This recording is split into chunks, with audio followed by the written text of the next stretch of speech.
The chandeliers blazed with 1,000 candles, their light reflecting off crystal glasses and jeweled necklaces, until the entire ballroom of Hartley Manor seemed to shimmer with aggressive celebration. Lady Laura Cecil sat rigidly at a side table, her gloved hands folded precisely in her lap, her spine straight as the iron railings outside, her face arranged into what she desperately hoped resembled serene indifference. She was failing spectacularly. "More champagne, my lady?"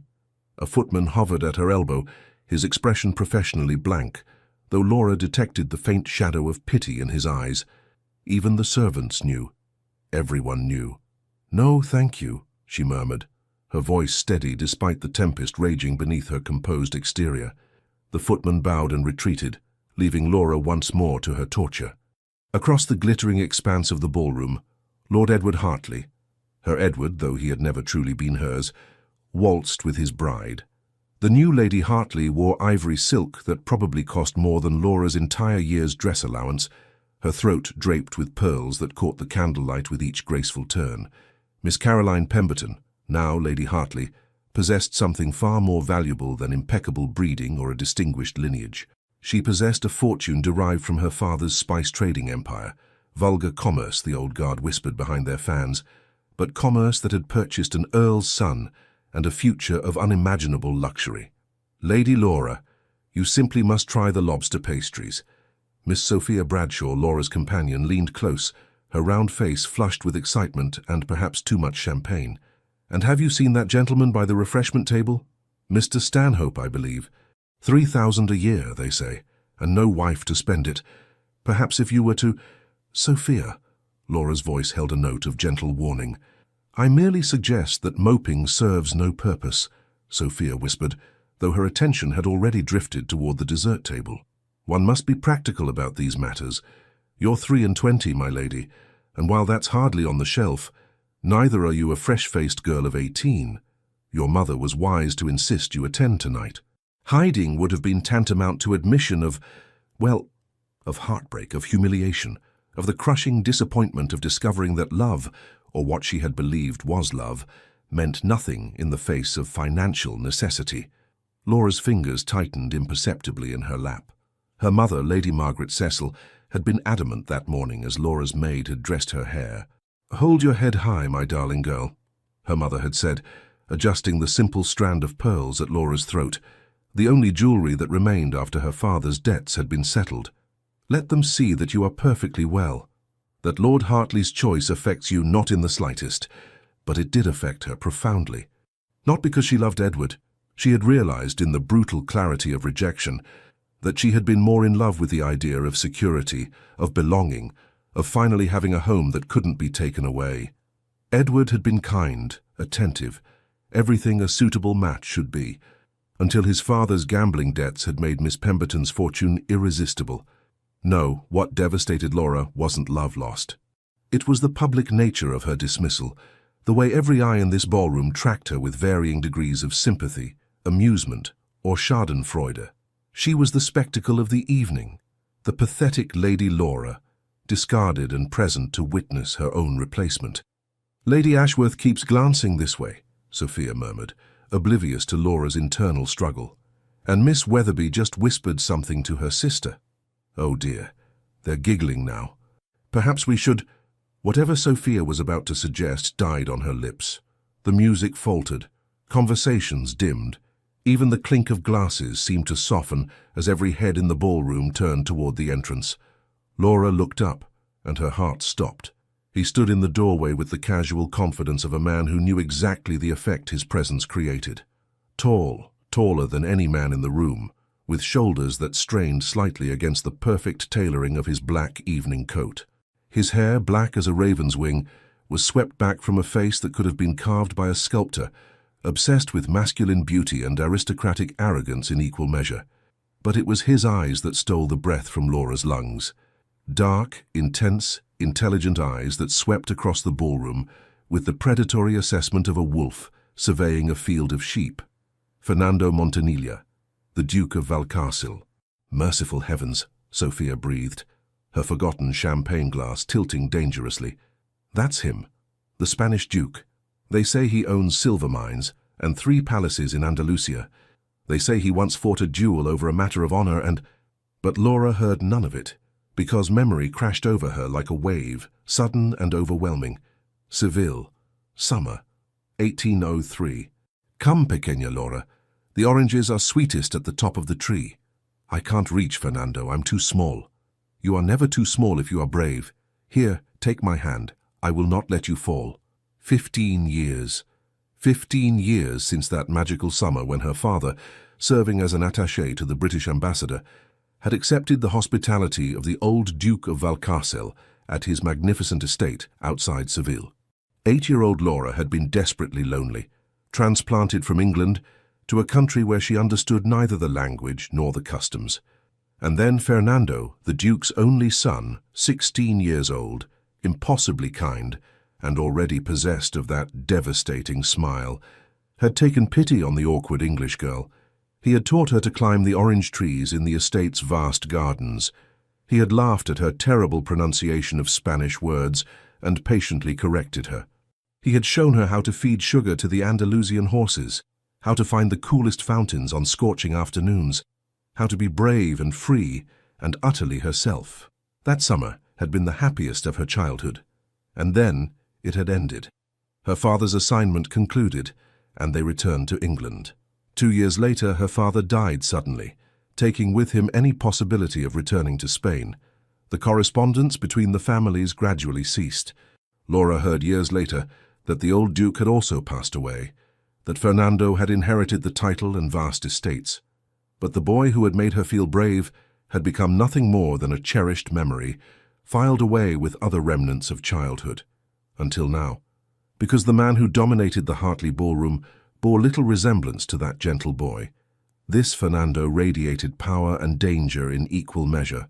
The whispers that followed him through London society spoke of ruthless business dealings, of ruined reputations, of a cold intelligence that showed no mercy to those who crossed him. They said he had left Spain under mysterious circumstances after his father's death. They said he had enemies on the continent who would kill him if he returned. They said no woman who attracted his attention emerged unscathed.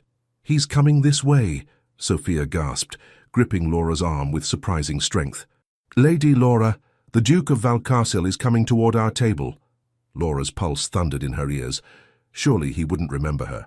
She had been a child, insignificant, one of dozens of diplomatic guests who had passed through his father's estate over the years. But as Fernando drew closer, cutting through the parted crowd with leonine grace, his dark eyes fixed directly on her, something in his gaze suggested memory, recognition, and something far more dangerous. He stopped before their table. Up close he was even more imposing. His presence seemed to fill the space, making the air feel charged, electric. The faint scent of sandalwood and something indefinably foreign reached Laura's senses.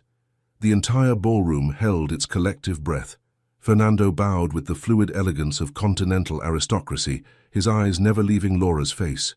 When he spoke, his voice was deep, melodious, carrying the faint rolling accent of Castilian Spanish that transformed even English words into something exotic and compelling. Lady Laura Cecil. Not a question, a statement. He knew exactly who she was. "Forgive my presumption, but you appear to be in urgent need of better air and more interesting company than this gathering provides." He extended his hand, his gaze intensifying with something between challenge and invitation. "Would you do me the honor of accompanying me to the gardens, and have the goodness to pretend that you desire my company as much as I desire yours?" The last words were pitched low, meant only for her ears, but they carried an intimacy that sent heat flooding through Laura's body. Sophia made a strangled sound. Somewhere behind them, a glass shattered. The music had stopped entirely now, and 300 pairs of eyes fixed on Lady Laura Cecil and the Duke of Valcarcel. Laura's mind reeled. He remembered. After 15 years he remembered. But there was more in those dark eyes than simple recognition. There was heat, intensity, and something almost predatory that both terrified and thrilled her. Every rule of propriety screamed at her to refuse. A lady did not accept invitations from dangerous foreign dukes. A lady did not allow herself to be led into darkened gardens by a man with such a scandalous reputation. But Lady Laura was already ruined in the eyes of this assembly. The pathetic, jilted woman, an object of pity and mockery. What did she have left to lose? A spark of rebellion, dormant for years beneath layers of propriety and careful restraint, suddenly flared to life in her chest. She placed her hand in his. His fingers closed around hers, strong, warm, infinitely confident, and something electric passed between them at the contact. Fernando's smile was slow, devastatingly masculine, transforming his severe features into something that made Laura's breath catch. "Wise choice, pequeña Laura," he murmured, so softly only she could hear the childhood endearment. He tucked her hand into the crook of his arm with possessive certainty, and Laura felt the hard muscle beneath his coat, the coiled power in his frame. As he led her through the parted crowd, Laura was acutely aware of every scandalous whisper, every shocked gasp. She saw Edward freeze mid-step in his waltz, his face draining of colour. She saw Lady Hartley's mother clutch her fan with white-knuckled fingers. She saw Lady Ashworth's mouth drop open in unladylike astonishment. And for the first time all evening, for the first time in months, Lady Laura Cecil felt something other than humiliation. She felt alive. The night air hit them like a benediction as they stepped through the French doors onto the terrace. After the oppressive heat of the ballroom, the cool May evening felt like absolution. The gardens stretched before them, illuminated by torches that cast dancing shadows across manicured hedges and gravel paths. Fernando didn't speak immediately. He led her down the terrace steps, past the formal gardens toward a more secluded area where a small fountain burbled peacefully beneath a canopy of ancient oaks. Only when they were safely away from curious eyes did he release her hand and turn to face her. In the torchlight, his face was all dramatic shadows and sharp angles, but his eyes, those impossibly dark eyes, held unexpected gentleness. "You have changed, pequeña Laura," he said softly, his accent wrapping around her name like a caress. "You were a brave little girl who conquered orange trees. Now you are a beautiful woman who endures ballrooms full of fools with remarkable dignity." Laura's throat tightened. "You remember?" "Of course I remember." Something flashed across his face, pain perhaps, or regret. "That summer was the last time I was truly happy before." He stopped, his jaw tightening. "Before life became complicated." "I heard about your father, I'm so sorry."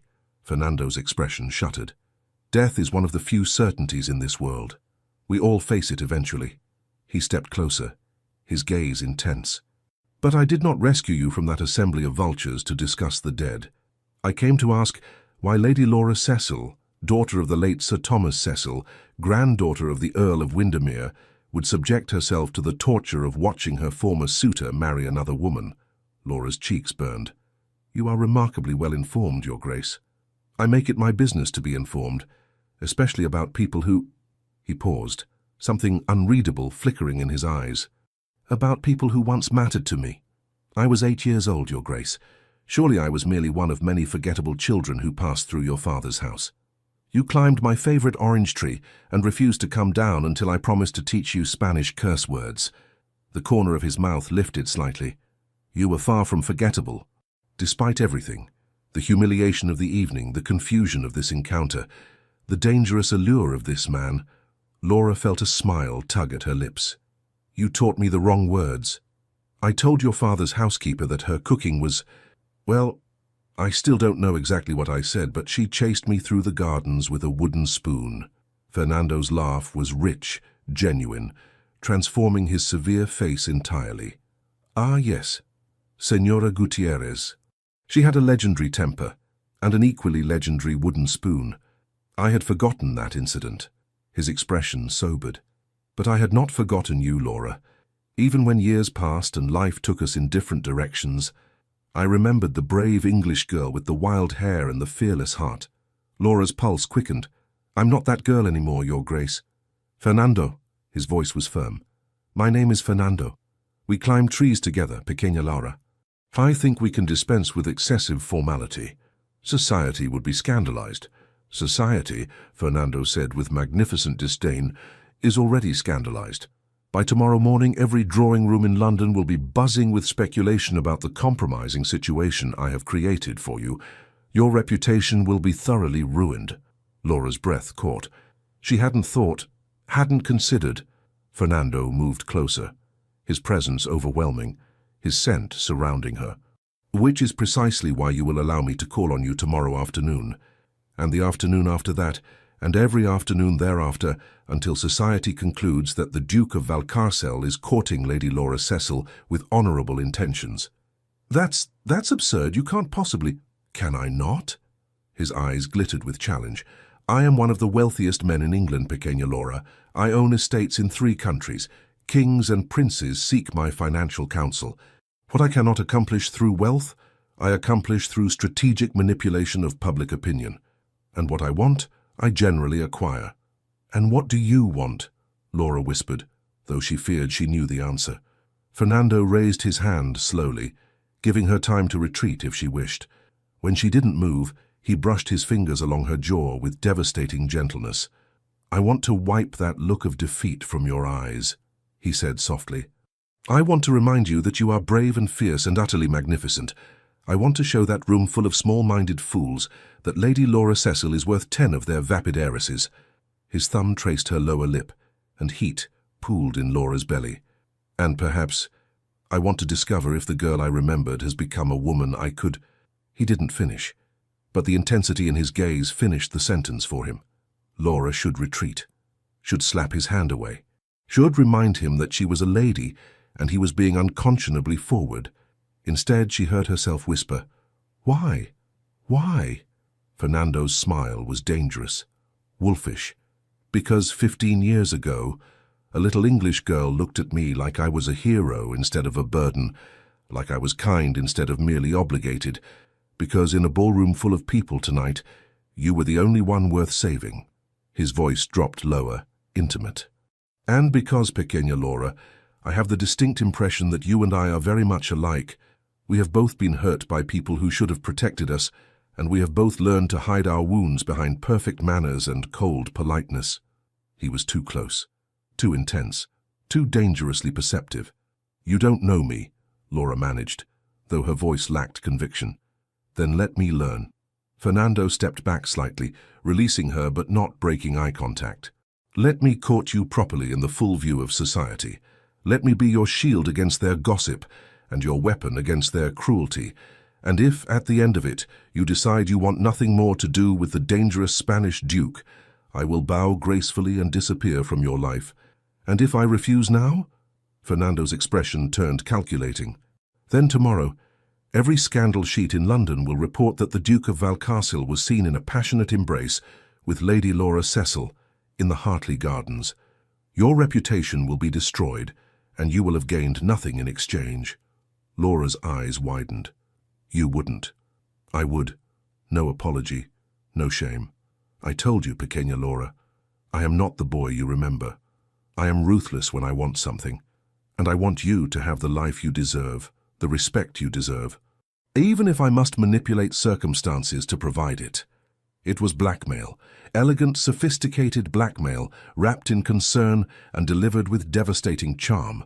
Laura should be furious, should march back into that ballroom and expose his scheme. Instead, she felt that spark of rebellion flare brighter. Because Fernando was right about one thing, she had nothing left to lose. Her reputation was already in tatters. Edward had made his choice. Her modest inheritance meant she would never attract a suitable match based on fortune. But the Duke of Valcarcel was offering her something infinitely more valuable than marriage or money. He was offering her revenge. Very well, Laura heard herself say, her voice steadier than she felt. You may call on me tomorrow afternoon, but understand this, Your Grace. Fernando, she corrected, the name strange on her tongue. I am not the frightened, rejected woman you found in that ballroom. I will not be manipulated or managed. If we are to play this game, we play it as partners, with honesty between us. Something like respect flickered in Fernando's eyes. Partners, he agreed, extending his hand. Shall we shake on it, as we did when you made me promise to let you ride my father's horses? Laura placed her hand in his, and once again felt that electric connection. Partners, she whispered.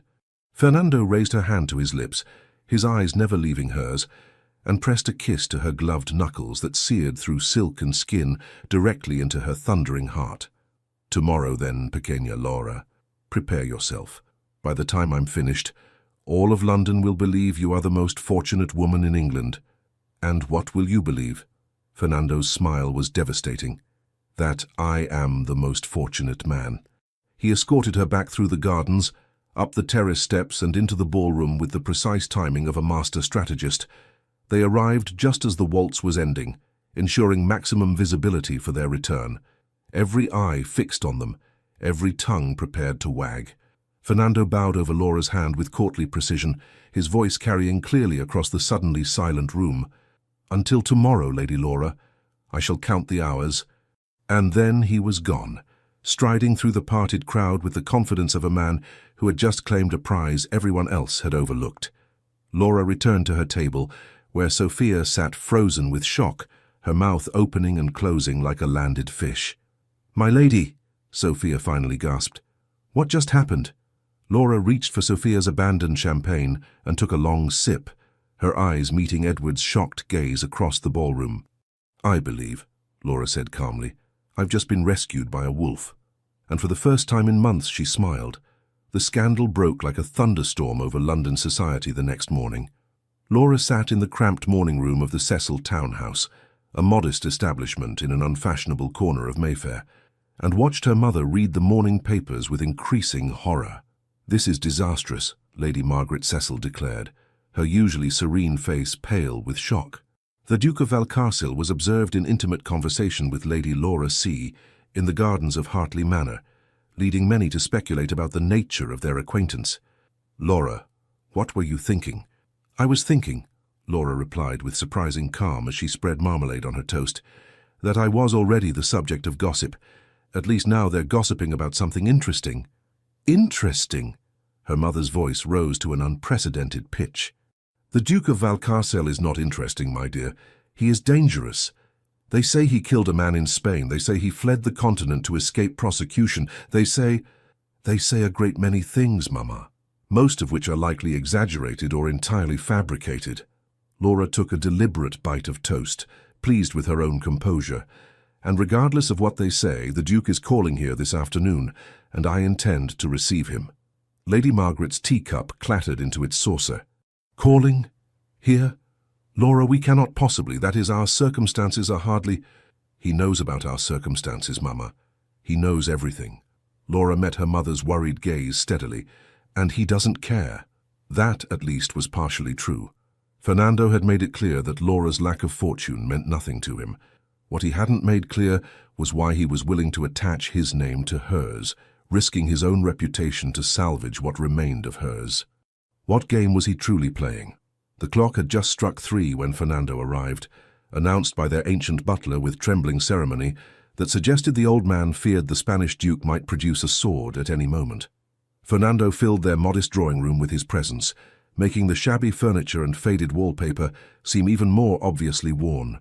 He wore dark green superfine wool coat that emphasized his broad shoulders, buff breeches, and boots polished to mirror shine. He was devastatingly, unfairly handsome. He bowed to Lady Margaret with perfect courtesy.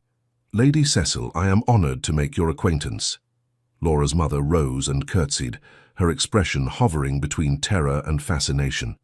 "Your Grace, we are— that is, Laura has told me— that is to say—" "Mama met you once," Laura interjected smoothly, coming to her mother's rescue. "In Seville, though I'm certain you don't remember." Fernando's eyes found Laura's, and heat flashed between them. "On the contrary, I remember Lady Cecil's kindness to my father during the ambassador's visit. She complimented his library and listened patiently while he discoursed at length about 15th-century manuscripts." Lady Margaret's expression softened slightly. "You remember that? You were merely a boy. Some impressions remain vivid despite the passage of time." Fernando's gaze never left Laura. "Your daughter, for instance, made an impression I have never forgotten." The air in the room seemed to thicken. Lady Margaret glanced between them, her expression shifting from worry to speculation. "Perhaps," she said slowly, "I should check with Mrs. Henderson about refreshments. Laura, you will observe propriety, won't you?" "Of course, Mamma." The moment her mother departed, leaving the door strategically ajar, Laura noted, Fernando crossed to where Laura stood near the window. "Your home is charming," he said, though his tone suggested he found nothing charming about their obviously reduced circumstances. "You're a terrible liar."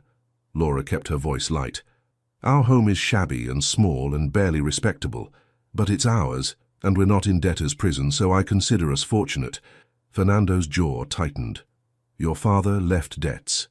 Substantial ones. Gambling, mostly. He was a brilliant diplomat and a dreadful card player. A fatal combination." Laura moved away from the window, needing distance from Fernando's overwhelming presence. "We sold almost everything to satisfy his creditors. This house and a small income are what remained. It's sufficient for Mama and me, though it makes me unmarriageable to anyone seeking fortune with their bride." "You're not unmarriageable, you're selective." Fernando followed her, his movement predatory. "Or you were, until Hartley proved himself an idiot." Laura laughed, though the sound held little humor. "Edward proved himself practical. His father's gambling debts made Miss Pemberton's fortune irresistible. I understood, even if understanding didn't ease the humiliation." "Did you love him?" The directness of the question caught Laura off guard. She turned to find Fernando disturbingly close, his dark eyes searching her face with unnerving intensity. "I thought I did," she admitted. "Or perhaps I loved what he represented. Security, belonging, a future that didn't involve worry about money or status. But true love?" She shook her head. "No, I don't think either of us was truly in love." "Good." Fernando's voice had gone rough. "Because when you love someone, Pequeña Laura, it should consume you. It should make you reckless and brave and willing to burn the world down to keep them safe." Laura's breath caught. "And have you ever felt that way about someone?" Something dark and painful crossed Fernando's face. "Once. Long ago, it ended badly." Before Laura could press for details, her mother returned with Mrs. Henderson, their housekeeper, bearing a tray of tea and biscuits that represented their best china, and probably their last good tea leaves. Fernando accepted refreshment with every appearance of pleasure, though Laura suspected he was accustomed to far finer fare. He charmed her mother with stories about Seville, carefully edited to remove any hint of scandal or danger. He inquired about Laura's interests with what seemed like genuine curiosity. He was, in short, absolutely perfect. Too perfect. When he finally rose to leave, he bowed over Lady Margaret's hand with continental grace. "Lady Cecil, I hope you will permit me to call again tomorrow. Perhaps Lady Laura would enjoy a drive in Hyde Park." Laura's mother hesitated, clearly torn between propriety and the undeniable advantage of having a duke, scandalous or not, courting her daughter. "I believe that would be acceptable, Your Grace, provided proper chaperonage, of course." "Of course." Fernando turned to Laura. "Until tomorrow, Lady Laura."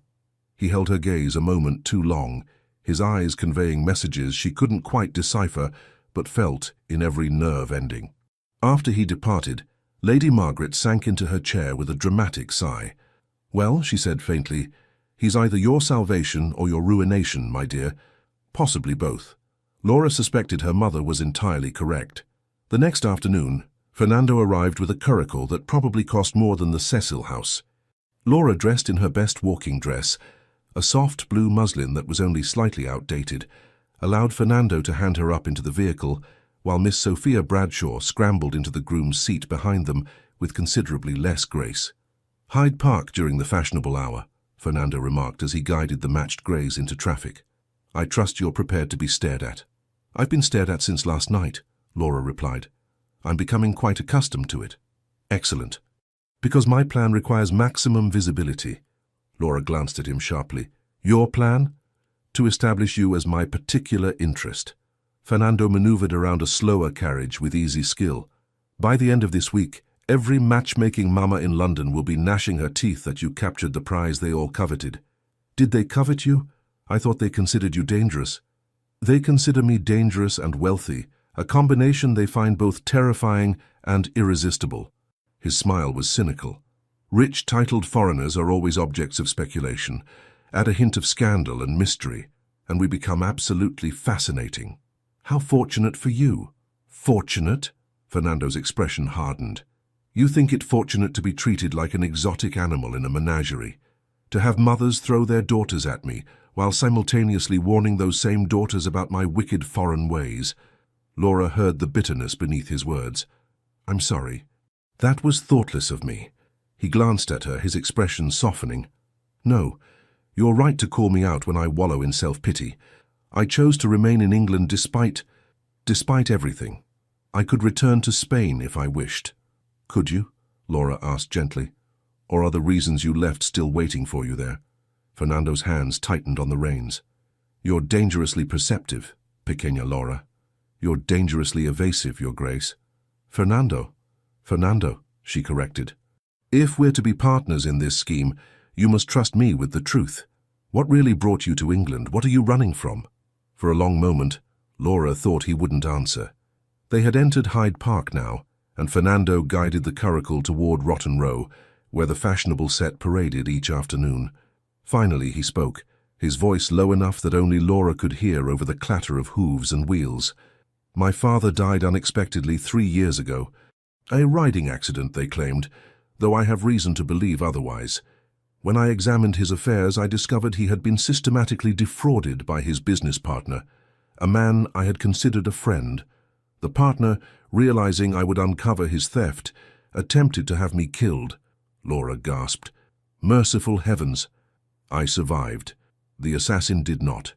I killed him in self-defense, but in Spain, such matters become complicated when the man you killed has powerful relatives. Fernando's jaw clenched. The Inquisition may be officially abolished, but powerful families still wield considerable influence. I could have fought the charges, but it would have meant years in legal battles, possibly imprisonment, certainly the destruction of everything my father built. So I took what remained of my fortune, came to England, and began rebuilding. And the business partner? Dead. Fernando's voice held no regret. He had the poor judgment to flee to London. We had a confrontation. He fell from a bridge into the Thames, regrettable. The casual way Fernando described the man's death sent a chill through Laura. This was not the gentle boy who had taught her to climb orange trees. This was a man who had learned to be ruthless, to protect himself in a world that had tried to destroy him. You're afraid I'm shocked, Fernando observed, noting her silence. I'm not shocked, Laura said slowly. I'm sad. Sad that the world took someone kind and forced him to become hard. Fernando pulled the curricle to a stop, ignoring the traffic building behind them. He turned to face Laura fully, his expression intense. I am hard, Laura. I have done things that would horrify you. I have destroyed men who crossed me. I have used my wealth and influence as weapons. I am not a hero from one of your novels. I never thought you were. Laura met his gaze steadily. But I also don't believe you're the villain you pretend to be. A true villain wouldn't have rescued me last night, wouldn't be helping me now. Perhaps I'm helping you for selfish reasons. Such as? Fernando's eyes dropped to her mouth. Perhaps I want you for myself. Heat flooded through Laura's body. Behind them, Sophia made a strangled sound. That's very forward, Your Grace, Laura managed, though her voice lacked conviction. I told you I'm not a gentleman. Fernando leaned closer, his voice dropping to an intimate murmur. But I'll try to be one for you, because you deserve better than the hand life has dealt you. You deserve to be cherished, protected, desired, and I find myself wanting to be the man who provides all three. Before Laura could respond, before she could even think, a familiar voice interrupted. Lady Laura, how delightful to see you. Laura turned to find Lady Ashworth's carriage pulled alongside theirs, the formidable matron's expression avid with curiosity. Lady Ashworth. Laura managed a polite smile. What a pleasant surprise. I was just telling dear Margaret, you remember Mrs. Fitzwilliam, about your appearance at the Hartley wedding. Such courage, my dear. And now here you are with the Duke of Valcastle. How utterly fascinating. Her tone suggested she found it scandalous rather than fascinating, but her eyes gleamed with the prospect of fresh gossip. Fernando transformed instantly.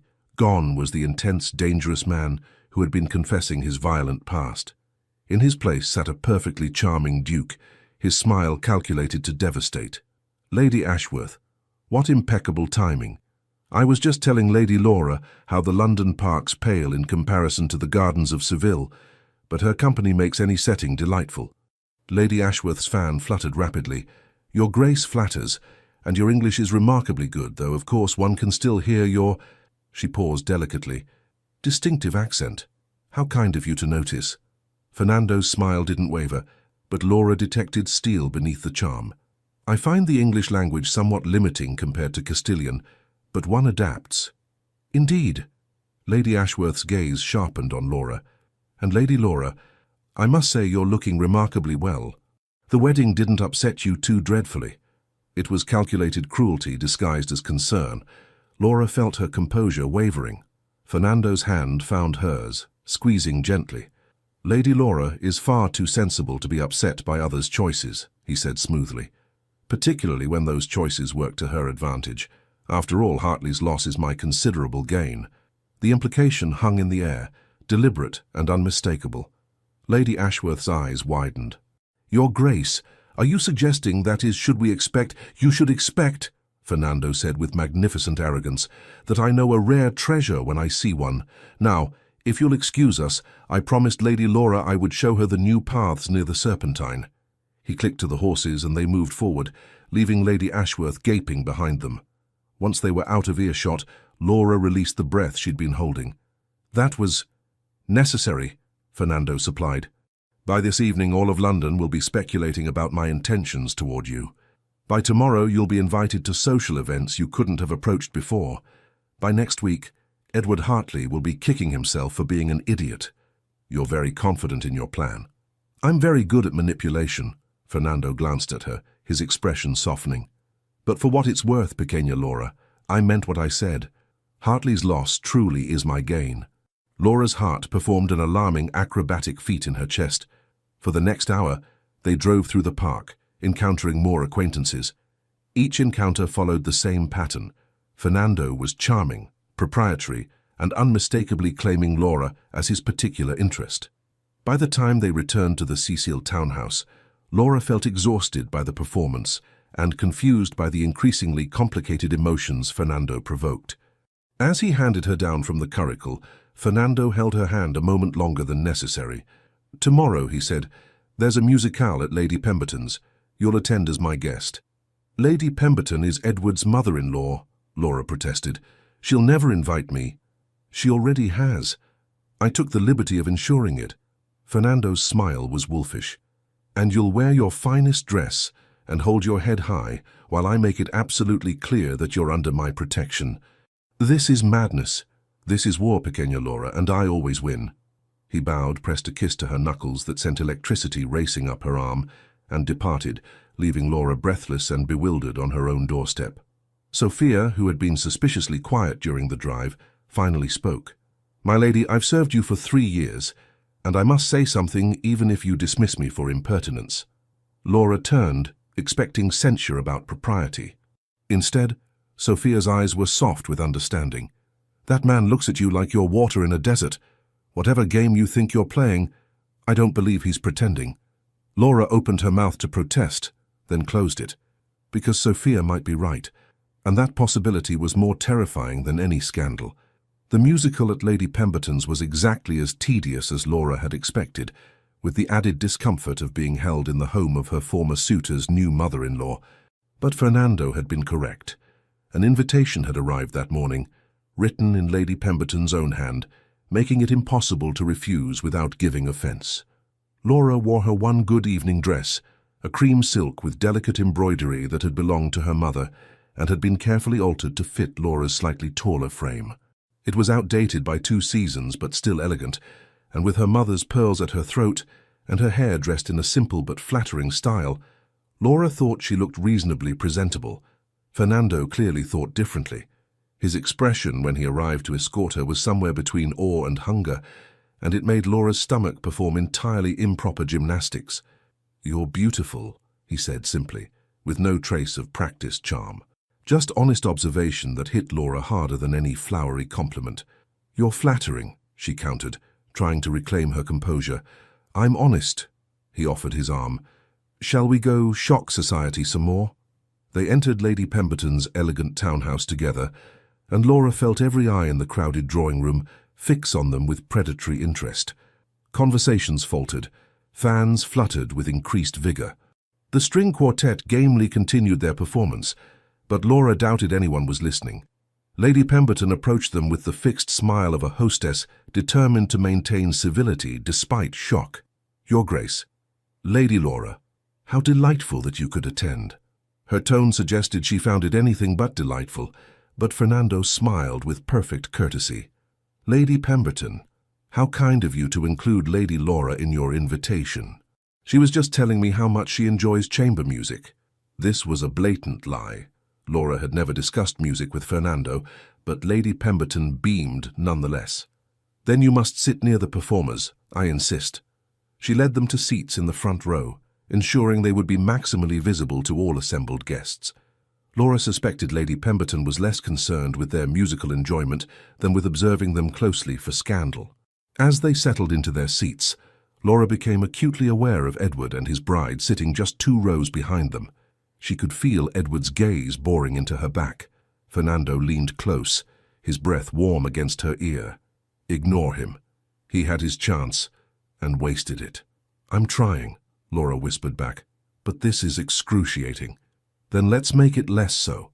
Fernando's hand found hers in the shadows between their chairs, his fingers intertwining with hers, in a gesture that was both comforting and shockingly intimate. The music began, a Mozart sonata performed with competent if uninspired technique. Laura tried to focus on the performance, but Fernando's thumb was tracing small circles on her palm, and it was doing extraordinary things to her ability to concentrate. "Stop that," she hissed under cover of a particularly vigorous passage. "Stop what?" His voice was innocence itself, but his eyes danced with mischief. "You know exactly what. If you mean am I touching you in a manner designed to distract you from your discomfort and remind you that you're a desirable woman currently being courted by a duke, then yes, I'm doing that quite deliberately."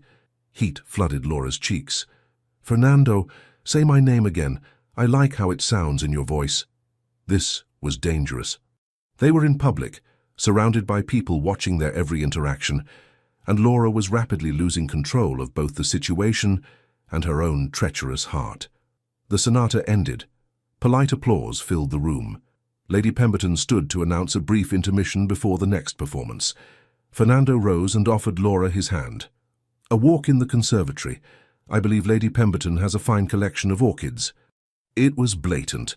Walking unchaperoned with a man in a darkened conservatory was practically a declaration of intimate intentions. Laura should refuse. Instead, she placed her hand in his and allowed him to lead her from the drawing room, acutely aware of the scandalized whispers that followed them. The conservatory was indeed beautiful, a glass structure filled with exotic plants that perfumed the air with heavy, intoxicating scents. A few other guests wandered the paths, examining the botanical specimens, but Fernando guided Laura to a more secluded corner where the shadows were deeper and the sounds from the house more distant. "You're playing with fire," Laura said, trying to reclaim some control. "Every person in that room will be gossiping about this tomorrow. Let them." Fernando turned to face her, his expression serious. "Laura, I need to tell you something. That sounds ominous." "It may be." He took her hands in his, and Laura felt the slight tremor in his fingers.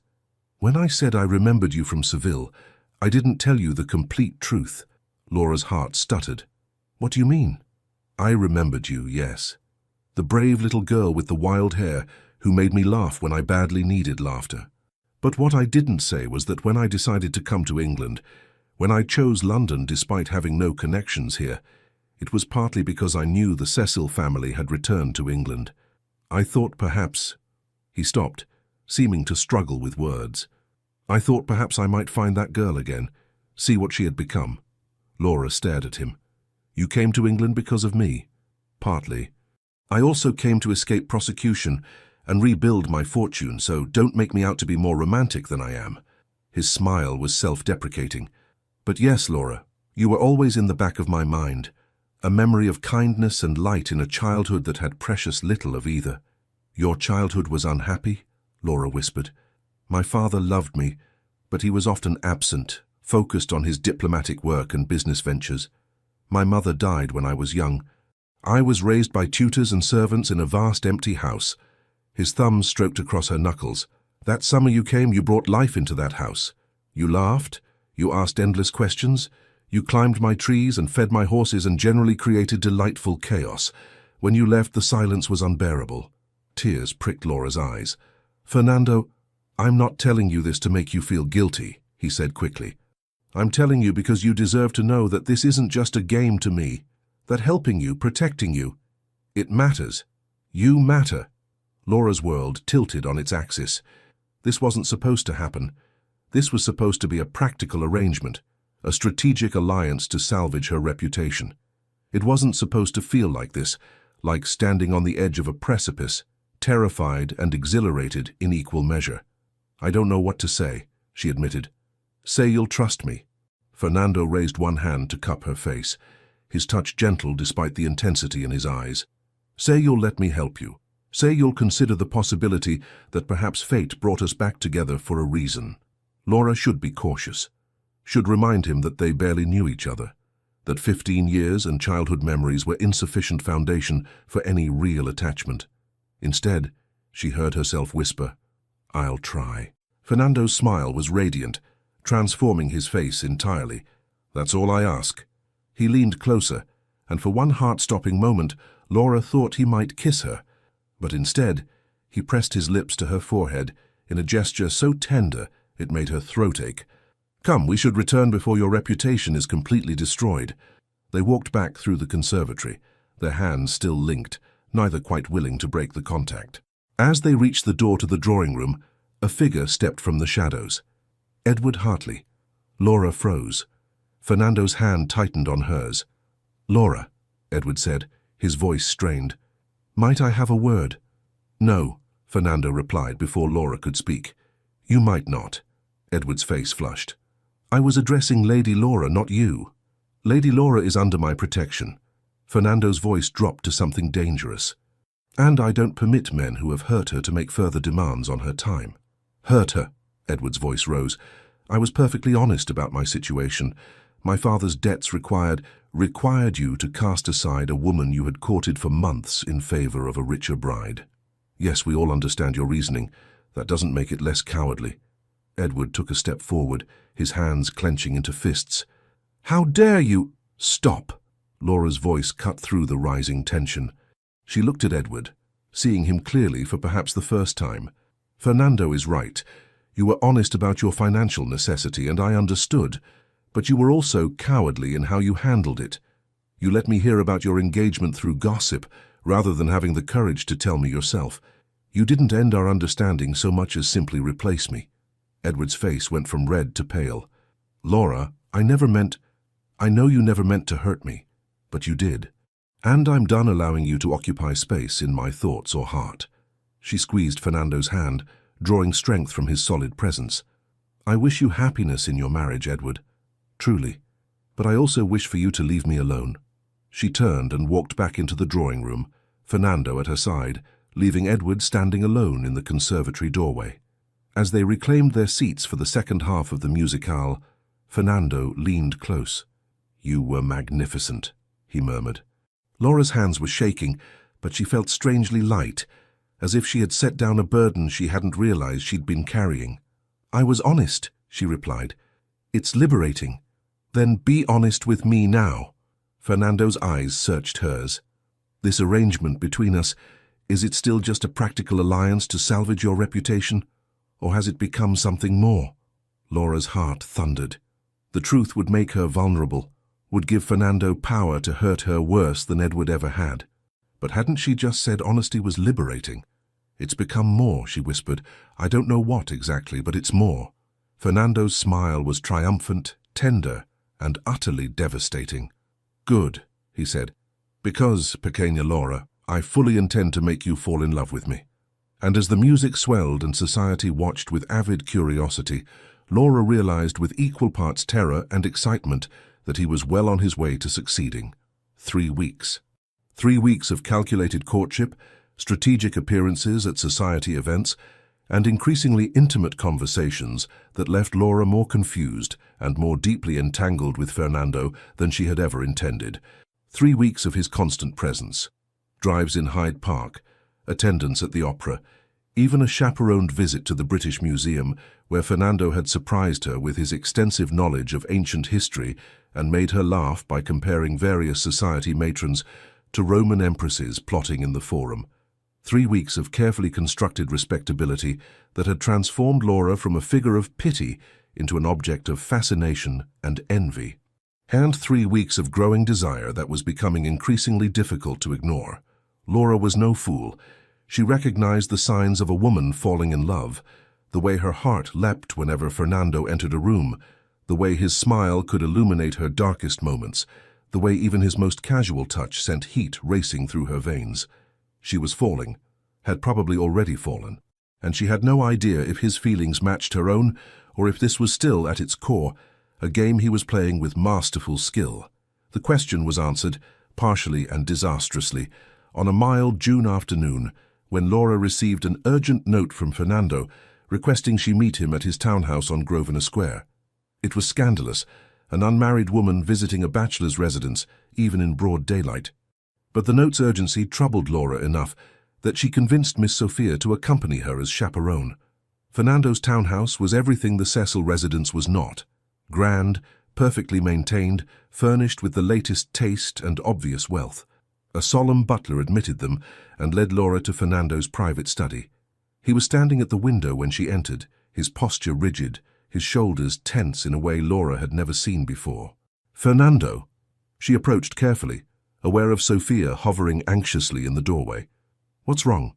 He turned, and Laura's breath caught. His face was ashen, his eyes dark with something between rage and despair. "Close the door," he said to Sophia, "but remain in the hallway." Sophia obeyed, though her expression suggested she thought this highly improper. Once they were alone, Fernando crossed to Laura and took her hands in his. His grip was tight, almost painful. "I've received word from Spain," he said without preamble. "The charges against me have been dismissed.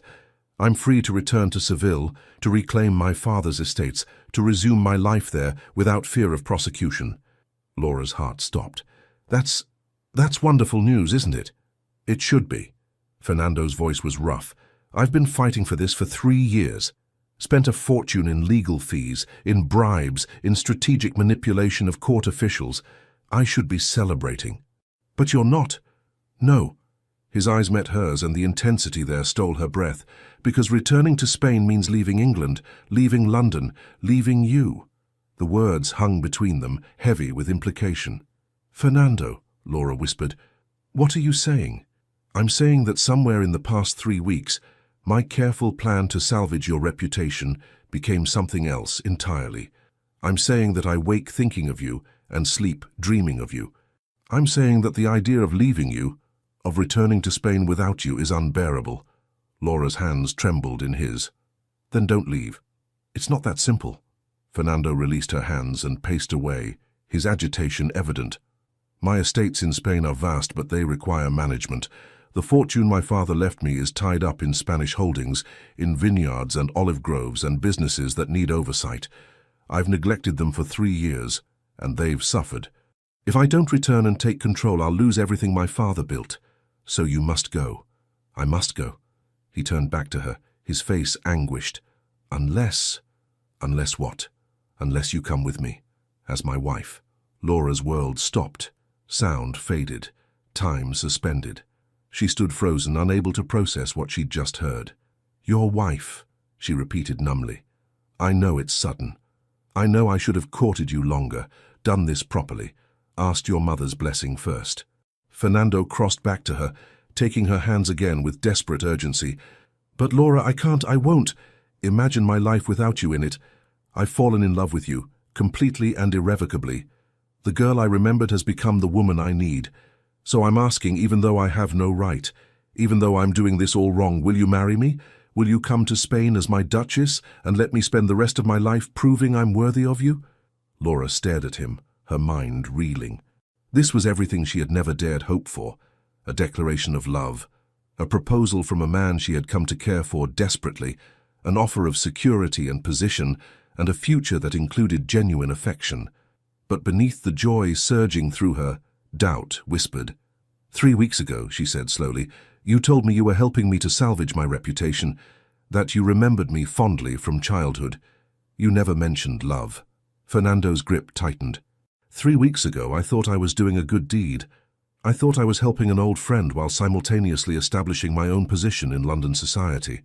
I didn't plan to fall in love. And now, you've received word you can return to Spain, which requires a wife to manage your estates and provide you with heirs. How convenient that you have a candidate already at hand. Fernando's face paled. How you think I'm proposing because it's convenient? Because I need a duchess? I think, Laura said, her voice steadier than she felt, that you're a man accustomed to strategic thinking, that you plan moves ahead like a chess master, and I think it's very convenient that your sudden declaration of love coincides exactly with your need to return to Spain and your requirement for a wife to accompany you. That's not... Laura, I swear to you, I need time. Laura pulled her hands from his, stepping back despite the wounded look in his eyes. This is too much, too sudden. You're asking me to leave England, leave my mother, leave everything familiar, and travel to a foreign country with a man who, despite 3 weeks of courtship, is still largely a stranger to me. I thought we had grown closer than that. We have. Laura's throat ached. But growing closer doesn't mean I'm prepared to upend my entire life on what might be, what feels like, a strategically timed proposal. Fernando's expression hardened, the vulnerable man disappearing behind the mask of the cold duke London feared. I see. So you believe I'm manipulating you, using your feelings, if you even have feelings for me, to serve my own purposes. I don't know what I believe. Laura felt tears threatening and fought them back. I only know that I need time to think clearly, without you standing in front of me making everything more confusing. How much time? I don't know. I leave for Spain in 2 weeks, Laura. I've already booked passage on a ship from Portsmouth. I need an answer before then. The ultimatum hung between them, transforming the conversation from a proposal into something that felt uncomfortably like coercion. Then I suppose you'll have your answer in 2 weeks, Laura said, her voice cold despite the turmoil in her chest. She turned toward the door, needing to escape before her composure shattered entirely. Laura, wait. No. She spoke without turning back. Not now, Fernando, I can't, I need to go. She fled his study, collected the bewildered Sophia, and departed his townhouse in what could only be described as ignominious retreat. The scandal broke the next morning. Laura woke to her mother entering her bedchamber, her face white with shock, clutching a scandal sheet. Laura, you must see this. It's absolutely appalling. With shaking hands, Lady Margaret passed the paper to her daughter. The headline made Laura's stomach drop. Spanish Duke entraps desperate lady.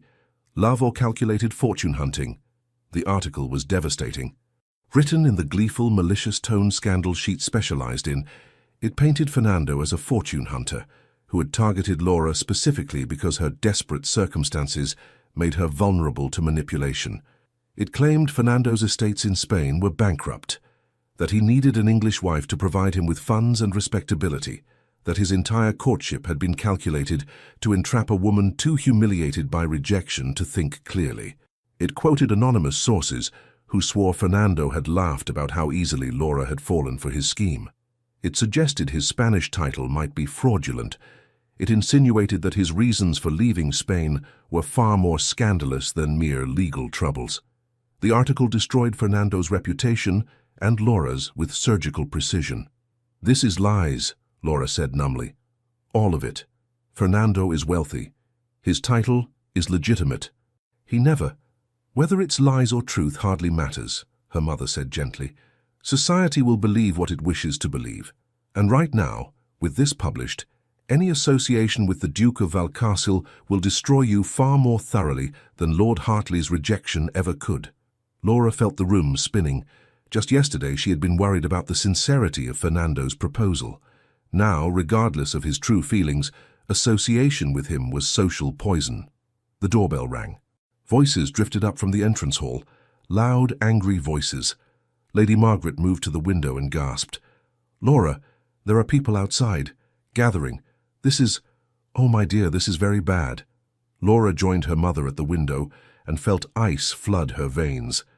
At least 24 people crowded the street outside their modest townhouse, some clearly curious onlookers, others holding copies of the scandal sheet, still others shouting accusations and crude remarks about Spanish rogues and desperate spinsters. "We're under siege," Laura whispered. The butler appeared at the bedroom door, his expression deeply troubled. "Lady Cecil, Lady Laura, I fear I must inform you that several callers have arrived, and their purpose seems hostile. I've refused them entrance, but they're most insistent." Before Lady Margaret could respond, the sound of breaking glass echoed from downstairs. Someone had thrown something through the front window. "Get away from the window!" Lady Margaret pulled Laura back just as another projectile, it looked like a cabbage, splattered against the glass.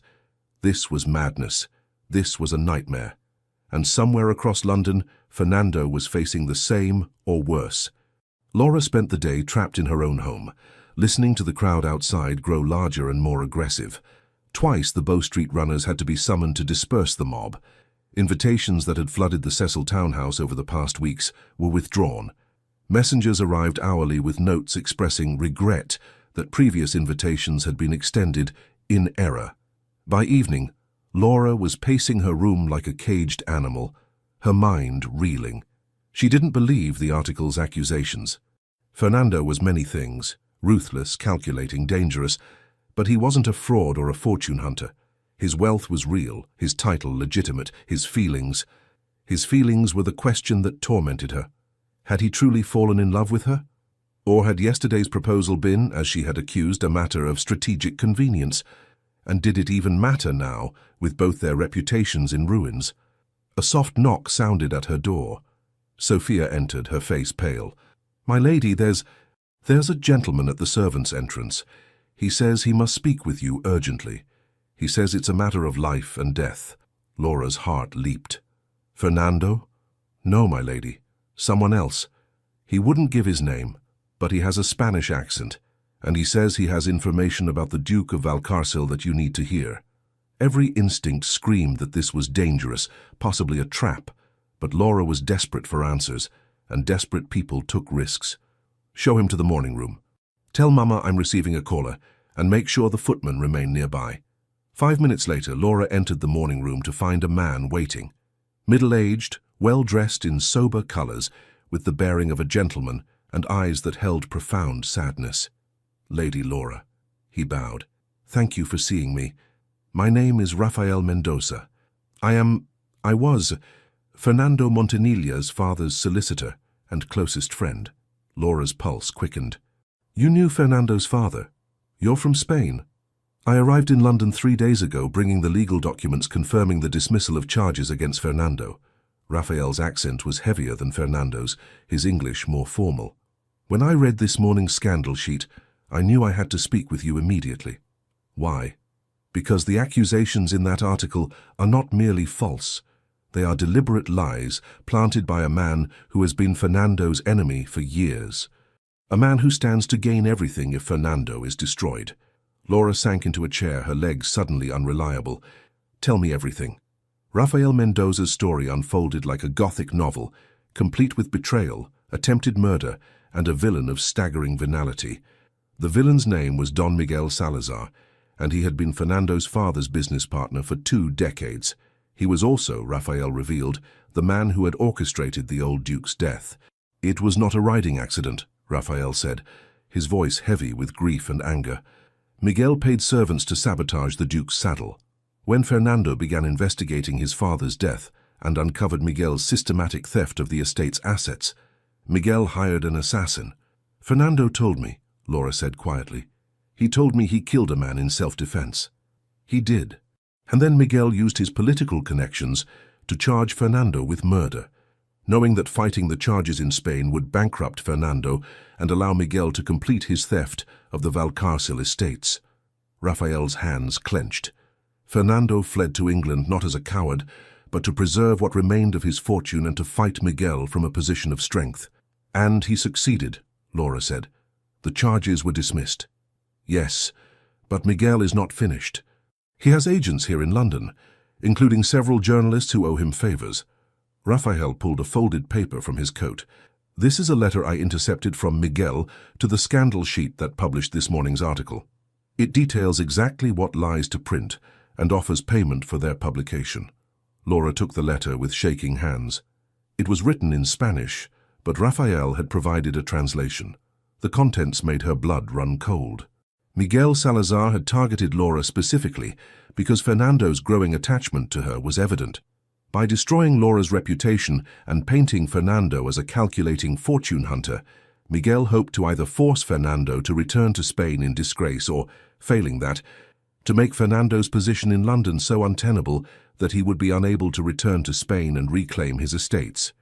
If Fernando doesn't return to Seville within the next month, Rafael explained, Spanish law allows Miguel, as the remaining business partner, to claim the entire estate through abandonment.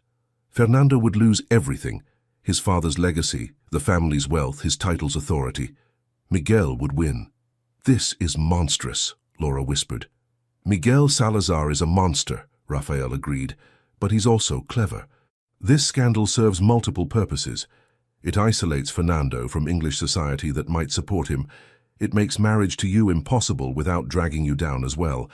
And it creates a situation where Fernando's only option is to slink back to Spain defeated or stay in England in exile. Laura's mind raced, analyzing the situation with increasing anger. Fernando was trapped. Returning to Spain meant facing a powerful enemy who had already tried to kill him once. But staying in England meant losing everything his father had built. And she, Laura Cecil, dismissed and desperate, had become a weapon in this war. What does Fernando plan to do? She asked. Rafael's expression grew troubled. I don't know. I came to you first because I thought you deserved the truth. Fernando is... He hesitated. Fernando has been hurt badly by those he trusted. By Miguel, who he considered an uncle. By Spanish society, which abandoned him when he was falsely accused. He has learned to rely only on himself, to trust no one completely. I worried he might not tell you the full truth because he fears your rejection more than he fears Miguel's machinations. He proposed to me yesterday, Laura heard herself say. He asked me to marry him and return to Spain with him. Rafael's face transformed with hope. And your answer? I accused him of proposing for strategic reasons, of manipulating me. Shame flooded through Laura. I told him I needed time to think, and I left. And now this scandal has broken, and everything is worse, and I don't know. You must go to him, Rafael said urgently. The scandal has hit his household worse than yours. There's a mob outside his townhouse on Grosvenor Square. His servants have been attacked. He's barricaded inside, and I fear... Rafael's voice dropped. I fear he believes you will reject him now, that the scandal has destroyed any possibility of happiness, and that a man without hope is capable of dangerously reckless decisions. Laura stood, her decision crystallizing with perfect clarity. Then I must go to him immediately. Lady Laura, the mob outside his house is violent. The situation is dangerous. Then it's fortunate, Laura said with a smile that felt strange on her face after the day's horrors, that I once climbed trees and fed horses and learned to be brave. Take me to him, Mr. Mendoza. It's time I reminded Fernando Montanilla that he's not alone in this fight. Getting to Fernando's townhouse required a strategy worthy of a military campaign. The crowds outside the Cecil residence had dispersed after dark, but Rafael warned that the mob besieging Grosvenor Square had only grown larger as evening fell. We'll need a closed carriage, he said, as they huddled in the Cecil servants' entrance. And we'll approach from the mews rather than the front entrance. Lady Margaret, who had insisted on being included in the planning despite her terror, pressed a small pistol into Laura's hands. Your father's, she said quietly. I know it's not ladylike, but neither is mob violence. If anyone tries to harm you, I'll defend myself. Laura tucked the pistol into her reticule, praying she wouldn't need it. The ride across London in Raphael's hired carriage was tense. Through the curtained windows, Laura could see crowds gathered on street corners, clutching scandal sheets and shouting about foreign corruption and moral decay. The article had unleashed something ugly in London society, a xenophobic fury that Fernando's foreignness made him an easy target for. As they approached Grosvenor Square, the sounds of the mob grew louder, shouting, breaking glass, the occasional shriek of someone hurt in the crush of bodies. This is madness, Laura breathed. This is what Miguel intended, Rafael said grimly. He wanted Fernando isolated, vulnerable, without allies or support. He's succeeded beyond even his cynical expectations. The carriage turned into the mews behind Fernando's townhouse. Even here, away from the main mob, small groups of people loitered, hoping for violence or scandal to observe. Raphael knocked on the servants' entrance, a specific pattern that was apparently prearranged. The door opened a crack, and a frightened footman peered out. "Señor Mendoza, thank God, His Grace is— the situation is very bad." They were ushered inside quickly.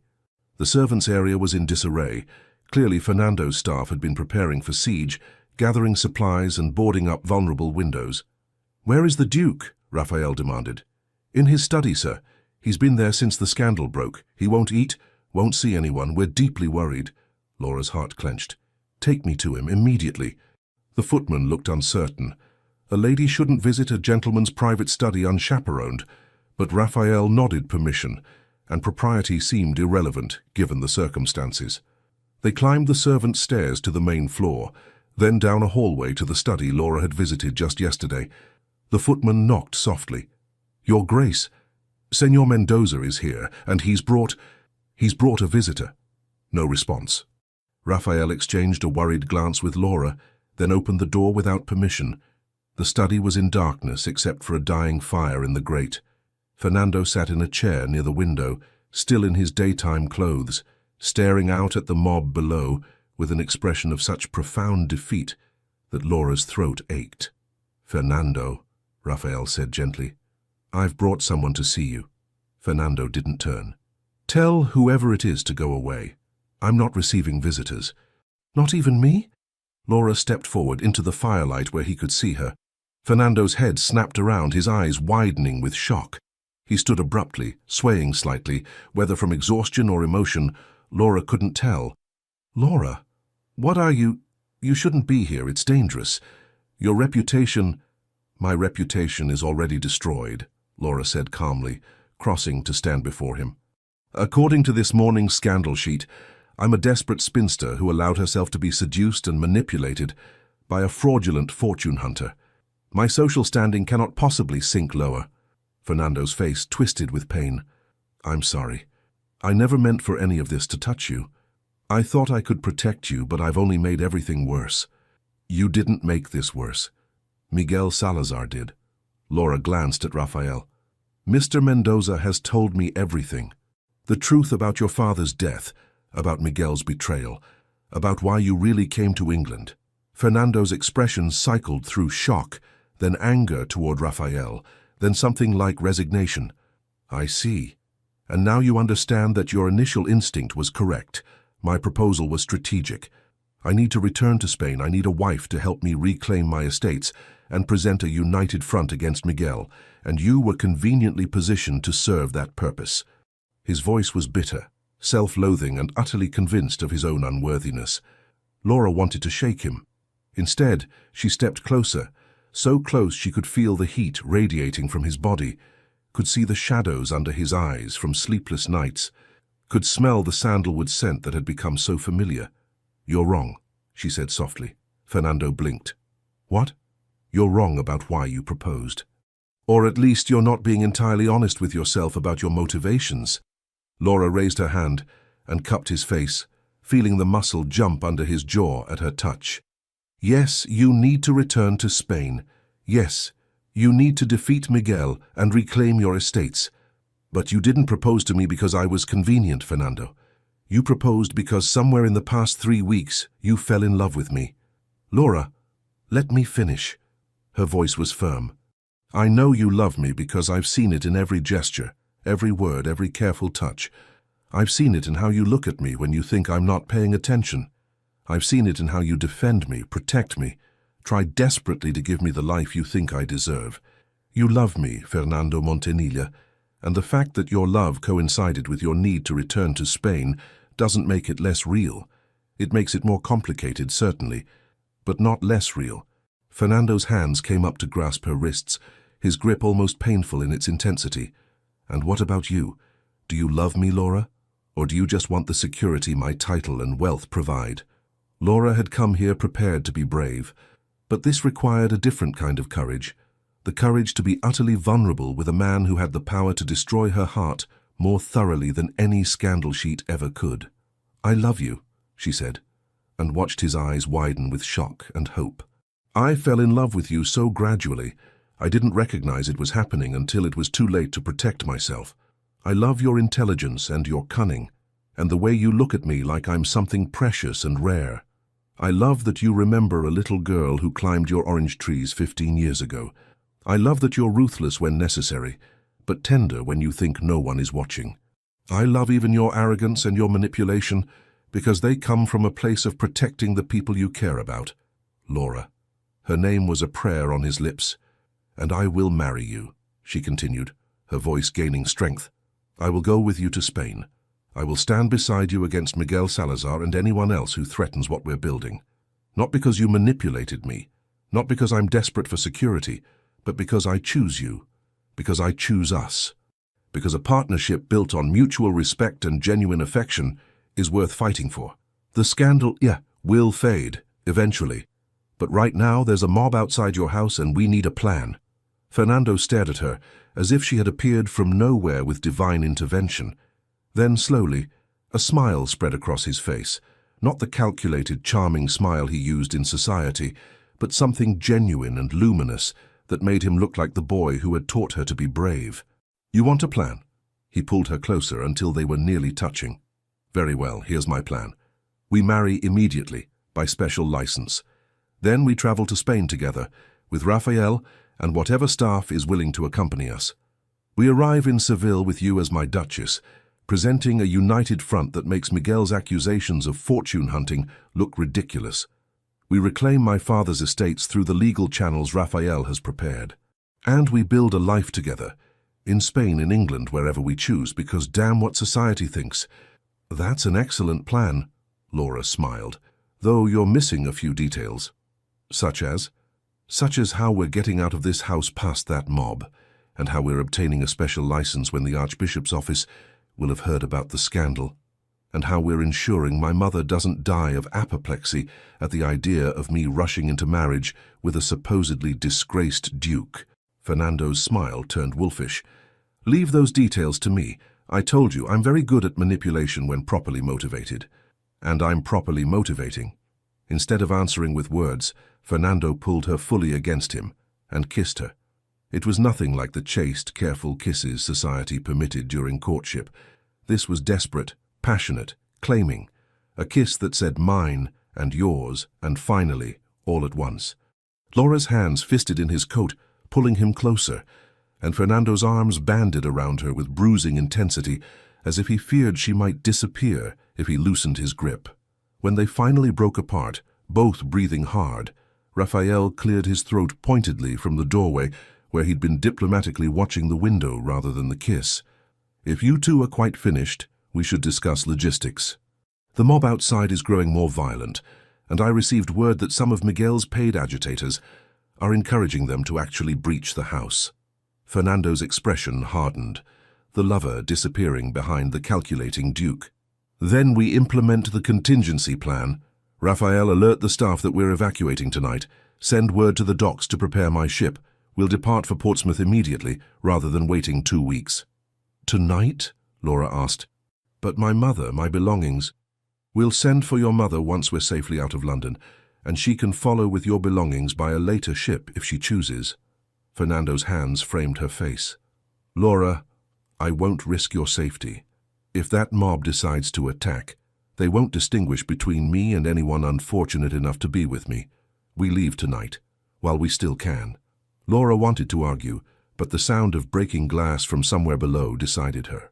Then I suppose we're eloping, she said with more calm than she felt. Fernando's smile was fierce with admiration. You're remarkable. Do you know that? I climbed your orange trees, Laura reminded him. I was always remarkable. You just had to remember it.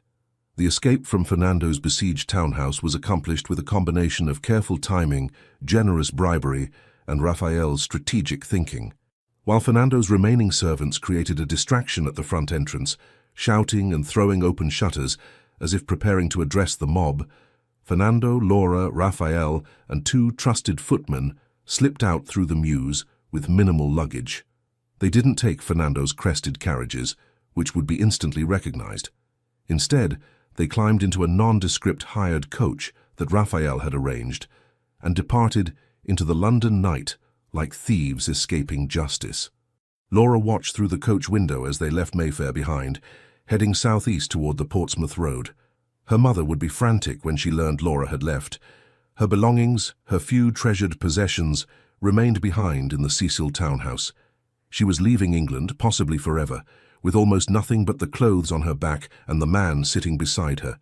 And yet, she felt strangely light, free. Fernando's hand found hers in the darkness of the coach. "Regrets?" he asked softly. Laura considered the question honestly. Everything she had known, every security she had clung to, was disappearing behind them with each mile the horses covered. "No," she said, realizing it was true. "No regrets, only excitement about what comes next." Fernando raised her hand to his lips, pressing a kiss to her palm that made her shiver. "What comes next is approximately 6 hours to Portsmouth, where a priest who owes me considerable favors is waiting to marry us. Then we board my ship and sail for Spain as husband and wife, Duke and Duchess, ready to face whatever Miguel has planned. And after we defeat Miguel, after?" Fernando's voice softened. "After, we build the life we choose. Divide our time between Spain and England, if you wish. Fill my father's empty house with light and laughter and, if you're willing, children who will climb the orange trees as you once did." Laura's throat tightened with emotion. "That sounds perfect." They rode in comfortable silence for a while, the coach's swaying motion and Fernando's warm presence beside her, making Laura drowsy despite the danger they'd just escaped. "Laura," Fernando said eventually, "I need to tell you something." His tone made her pulse quicken. "That sounds ominous." "Not ominous, just honest." He shifted to face her more fully, and even in the darkness she could see the intensity in his expression. "When I proposed yesterday, you accused me of strategic timing, of manipulating you, and you were partially right." Laura's heart clenched, but she remained silent, letting him continue. "The timing was strategic," Fernando admitted. "I did need to return to Spain, did need a wife, did recognize that marrying you would serve multiple purposes. But Laura, I swear to you, the love I confessed was real, is real. I didn't plan to fall in love with you. I didn't intend for this arrangement to become something that would consume my every thought. But it did. You did. Fernando, let me finish." His hands tightened on hers. "I'm not good at vulnerability. I've spent 3 years building walls to protect myself from betrayal and hurt. But those walls are useless against you. You see through them, climb over them, dismantle them with patience and kindness and fierce courage. You terrify me, Pequeña Laura, because you have the power to hurt me worse than Miguel ever could. But you also give me hope that perhaps I'm not too damaged to deserve happiness." Laura's eyes burned with unshed tears. "You're not damaged, you're strong. There's a difference." "Perhaps." Fernando cupped her face, his thumb brushing away a tear that had escaped. "But either way, I want you to know, whatever happens in Spain, whatever we face together, you're not my strategic alliance or my convenient solution. You're my partner, my equal, the person I choose every day, regardless of what logic or strategy might dictate." "I choose you too," Laura whispered, "every day, without regret." Fernando kissed her again, slower this time, sweeter, filled with promise and hope rather than desperation. When they finally drew apart, Laura asked the question that had been nagging at her. "What will we do about Miguel? If he's as powerful and connected as Raphael says, then we'll outmaneuver him." Fernando's voice turned cold, calculating. "Miguel's weakness is his arrogance. He believes I'm isolated, defeated, without resources or allies. He believes I'll return to Spain alone and vulnerable. Instead, I'll arrive with you, a duchess from an impeccable English family, with connections to diplomatic circles through your late father. We'll have Raphael's legal documentation proving Miguel's fraud, and we'll have the support of my father's old friends, men who have been waiting for me to return and reclaim what's rightfully mine. It sounds dangerous. It will be. Miguel doesn't forgive, and he doesn't surrender."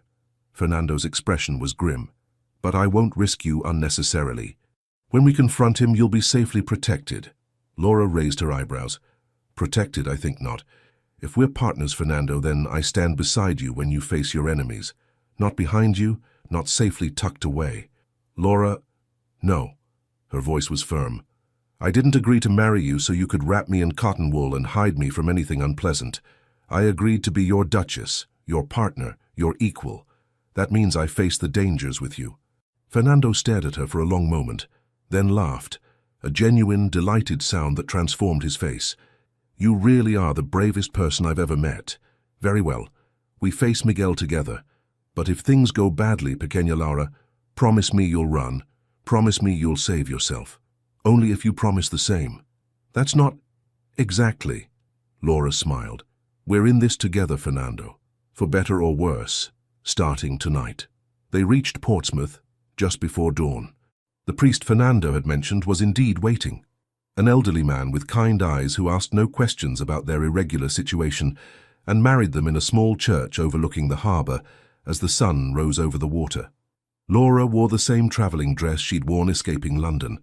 Fernando had no ring to offer. There were no flowers, no guests, no celebration. It was the most perfect wedding Laura could imagine. "I, Fernando Sebastian Montanilla de Valcárcel, take you, Laura Catherine Cecil, to be my lawfully wedded wife," Fernando said, his voice steady despite the magnitude of the words.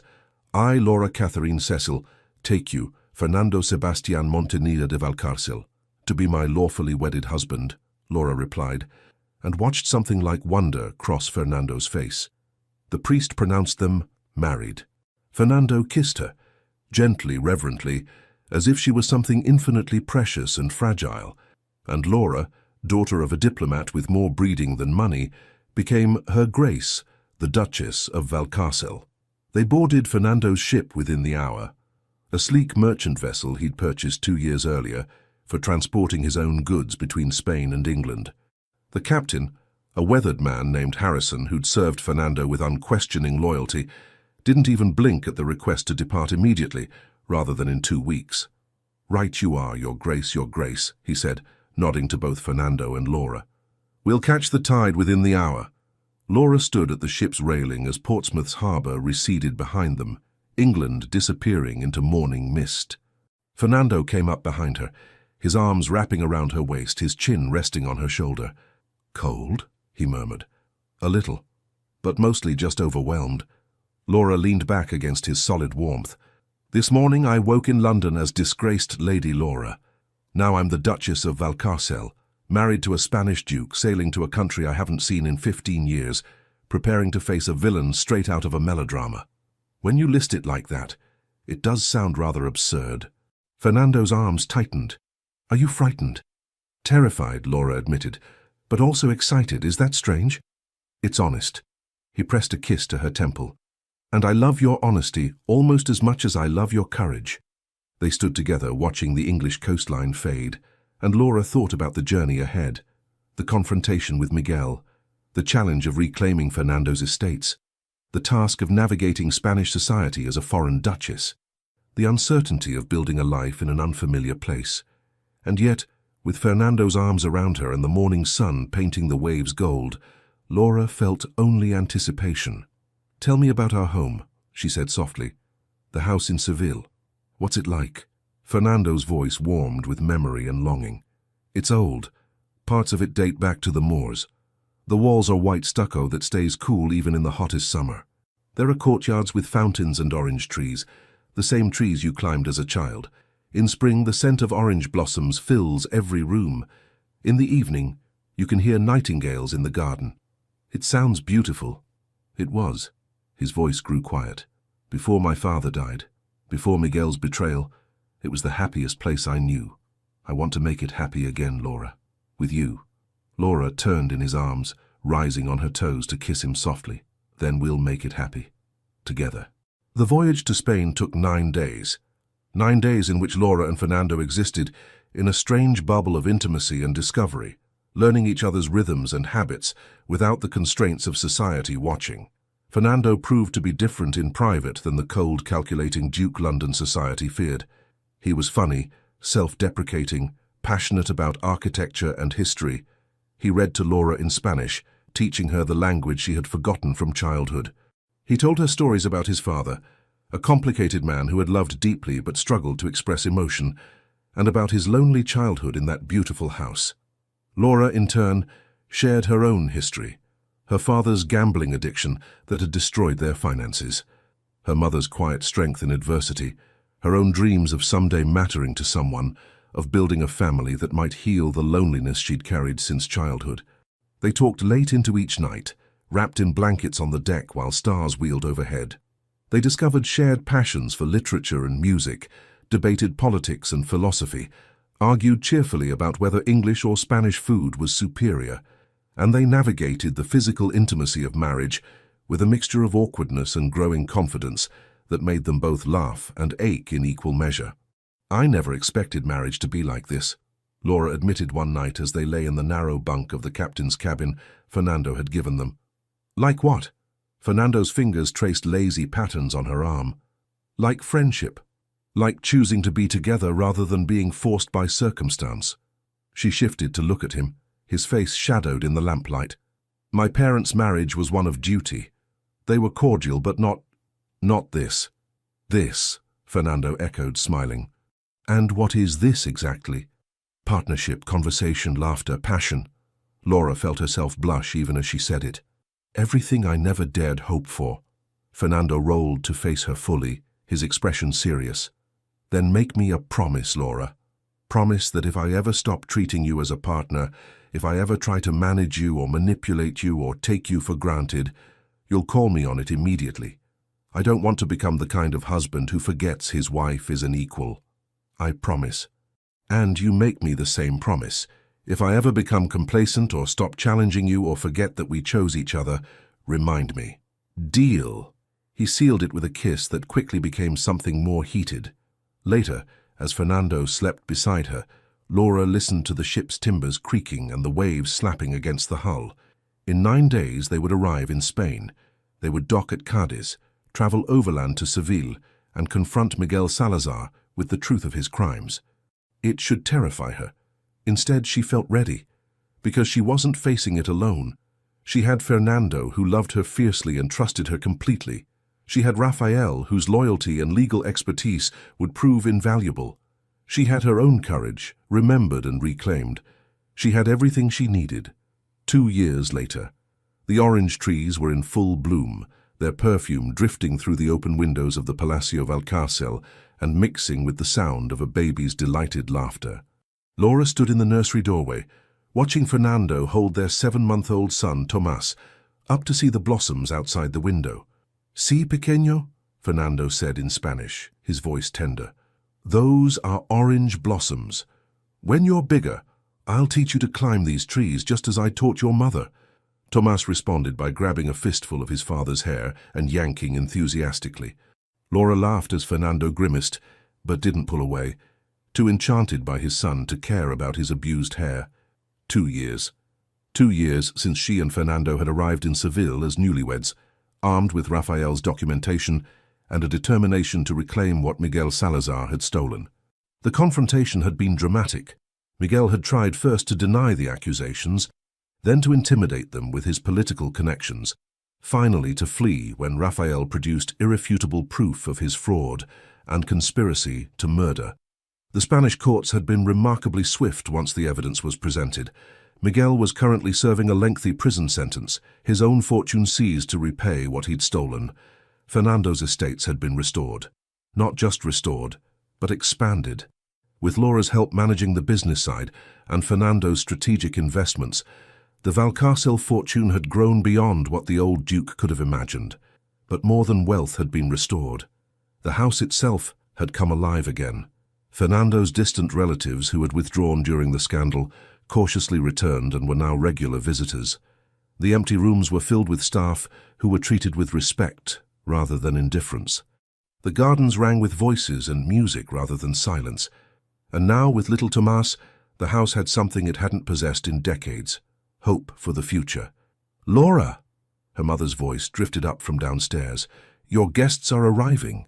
Lady Margaret had indeed followed them to Spain 6 months after their hasty marriage, once the scandal in London had died down, and she'd settled her affairs in England. She'd taken to Spanish life with surprising enthusiasm, learning the language with determination, and charming Fernando's aristocratic neighbours with her combination of English propriety and genuine warmth. Laura descended the grand staircase, recently restored to its original magnificence, to greet the stream of guests arriving for the garden party she and Fernando were hosting. Among them were several English visitors. Surprisingly, London society had gradually come to view the Valcarcel scandal with a different perspective once the truth about Miguel's machinations became known. Lady Laura's daring elopement with the Spanish Duke was now viewed as romantically brave rather than socially reckless. Even Edward Hartley and his wife had sent a stiff but cordial letter of congratulations when Tomás was born. Laura found she bore them no ill will. Edward's rejection had freed her for something infinitely better. As the afternoon wore on, Laura mingled with their guests, a mix of Spanish nobility, English expatriates, and the growing community of artists and intellectuals. Fernando had begun patronizing. She spoke in Spanish and English interchangeably, confident in both languages now, comfortable in her role as duchess and hostess. As the sun began setting, painting the white walls of the palace golden, Fernando found her in the garden. Tomás was sleeping against his father's shoulder, exhausted by the day's excitement. "There you are," Fernando said softly, sliding his free arm around Laura's waist. "I looked up during conversation with the Marquise and couldn't find you. For a moment I panicked, thinking you'd disappeared like a dream." "I'm very real," Laura assured him, leaning into his solid warmth, "and not going anywhere." They stood together, watching their guests enjoy the garden, the fountains, the orange trees heavy with blossoms. Music drifted from the ballroom where some of the younger guests were dancing. "Do you ever regret it?" Fernando asked quietly. "Leaving England, your friends, everything familiar?" Laura considered the question seriously, as she always did when Fernando revealed his vulnerabilities. "I miss England sometimes," she admitted. "I miss the rain, oddly enough, and English tea, and certain friends, but regret, never." She turned to face him more fully. "I found myself here, Fernando, not just as your duchess, but as Laura, the person I was meant to be, brave and fierce and thoroughly improper when necessary." Fernando's smile was radiant. "You were always those things, Pequeña Laura. I just helped you remember." "We helped each other remember," Laura corrected. "You remembered that you're capable of gentleness and trust, not just ruthless strategy. I remembered that I'm capable of taking risks and choosing my own path." Tomás stirred against Fernando's shoulder, making small, sleepy noises. Laura reached out to stroke her son's dark hair, so like his father's, and felt her heart swell with contentment. This was everything she had never dared dream of. A partner who challenged and cherished her. A home that felt alive with possibility. A child who represented hope and future.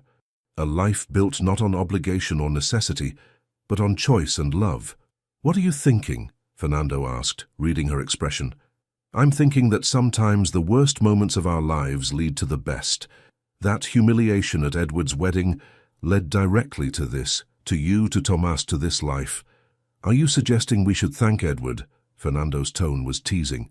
"Absolutely not. I'm suggesting we should thank ourselves for being brave enough to choose each other despite the obstacles." Fernando shifted Tomás carefully so he could pull Laura closer, kissing her with the practiced ease of 2 years of marriage, but also the tenderness of new discovery. "I choose you," he murmured against her lips. "Every day, today, tomorrow, and every day after."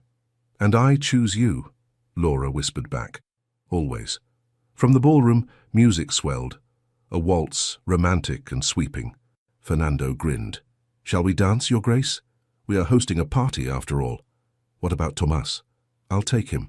Lady Margaret appeared as if summoned, her eyes soft as she carefully extracted her sleeping grandson from Fernando's arms. "You two go dance. Enjoy being young and in love." She departed with Tomás, leaving Laura and Fernando alone in the garden as twilight deepened and the first stars appeared. Fernando bowed with exaggerated formality. "Lady Laura, forgive me. Her Grace the Duchess of Valcarcel, would you do me the honor of this dance?" Laura curtsied with equal theatricality. "I would be delighted, Your Grace." But as Fernando pulled her close and they began moving to the distant music, Laura dropped the pretense. "I love you," she said simply. "Thank you for remembering me. Thank you for finding me. Thank you for giving me this life." Fernando's arms tightened around her. "Thank you for being brave enough to climb into that curricle in Hyde Park, for trusting me despite my reputation, for choosing partnership over safety. They danced in the garden beneath the orange trees as night fell over Seville, and Laura thought about the girl she'd been, lonely, uncertain, defined by others' expectations and rejections. That girl was gone, transformed into a woman who knew her own strength, claimed her own desires, built her own happiness. And as Fernando spun her through the garden, where she had once climbed trees as a child, where their son would someday climb those same trees, where their story had truly begun all those years ago, Laura knew with absolute certainty that she had found exactly where she belonged, not because a duke had rescued her from humiliation, but because she had been brave enough to rescue herself, and in doing so, had found a partner worth keeping forever. The end. Thank you so much for staying with us until the end of this story. We truly hope Laura and Fernando's journey touched your heart as much as it touched ours. If you felt moved, surprised, or simply entertained, please consider liking this video, sharing it with someone who loves romance, and leaving a comment below. We absolutely love reading your thoughts. And if you haven't yet, we invite you to subscribe to our channel and help us grow. From the bottom of our hearts, thank you for supporting us. Your encouragement keeps us inspired to bring more stories filled with passion, redemption, and emotional twists. At the end of this video, another beautiful story awaits you. Click and be surprised by more unforgettable romance. Thank you for being here. The Legends of the Fall Team.